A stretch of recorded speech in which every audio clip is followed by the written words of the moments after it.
মধ্যপ্রাচ্যের সংঘাত কি স্রেফ ভূরাজনৈতিক লড়াই, নাকি এর পেছনে লুকিয়ে আছে কোনো গভীর ধর্মীয় বিশ্বাস?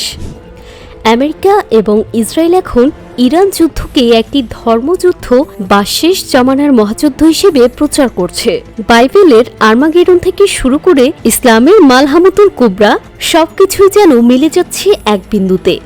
মার্কিন সংবাদ মাধ্যমগুলোর খবর অনুযায়ী যুক্তরাষ্ট্রের সামরিক কর্মকর্তারা তাদের সৈন্যদের বোঝাচ্ছেন, ইরানের বিরুদ্ধে এই যুদ্ধটি কোনো সাধারণ সংঘাত নয়, বরং এটি ঈশ্বরের ঐশী পরিকল্পনা বা বাইবেলে বর্ণিত আর্মাগেডন। মার্কিন ইভাঞ্জেলিক্যাল খ্রিস্টান গোষ্ঠীগুলো জোরালোভাবে বিশ্বাস করে মধ্যপ্রাচ্যের এই বড় যুদ্ধের মাধ্যমেই যীশু খ্রিস্টের পুনরাগমন ঘটবে। পিছিয়ে নেই ইসরায়েলও। ইসরায়েলি সৈন্যরা ভিডিও বার্তায় খোলাখুলি দাবি করছেন যে তারা গ্রেটার ইসরায়েল গঠন এবং থার্ড টেম্পল নির্মাণের লক্ষ্যে লড়ছেন।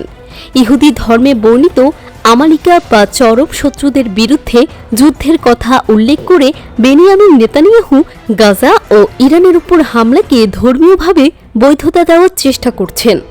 অন্যদিকে ইসলামী দৃষ্টিকোণ থেকেও বিশ্লেষকরা এই পরিস্থিতিকে হাদিসে বর্ণিত মালহামাতুল কুবরা বা শেষ জামানার মহাযুদ্ধের সাথে মিলাচ্ছেন।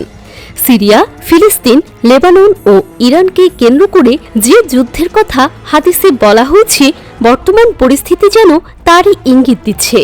সব মিলিয়ে পশ্চিমা ও ইসরায়েলি নেতৃত্ব এই সংঘাতকে সুকৌশলে একটি চরম ধর্মীয় উন্মাদনার দিকে ঠেলে দিচ্ছে। সৈন্যদের ব্রেনওয়াশ করে এই যুদ্ধকে এমন এক রূপ দেওয়া হচ্ছে যার প্রভাব পুরো বিশ্বের জন্য মারাত্মক হতে পারে। এই ধর্মযুদ্ধের শেষ কোথায় তা হয়তো সময় বলে দেবে।